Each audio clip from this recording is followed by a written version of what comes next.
Në Korçë u mbaj takimi i tretë i klubit të librit Mësojmë nga e kaluara, një aktivitet i organizuar nga Instituti për Demokraci, Media dhe Kulturë në bashkëpunim me Autoritetin për Informimin mbi dokumentet e ish-sigurimit të shtetit. Tema e kësaj dite ishte ditari që erdhi nga e shkuara, duke u përqendruar tek struktura dhe ndikimi i ish-sigurimit të shtetit, një nga mekanizmat më të errët të diktaturës komuniste.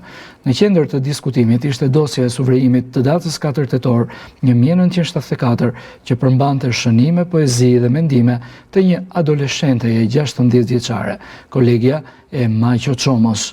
Pjesëmarrësit analizuan këtë dosje si dëshmi autentike e jetës në regjimin komunist, duke reflektuar mbi të drejtën e shprehjes dhe fuqinë e fjalës së shkruar dhe në kohë të vështira.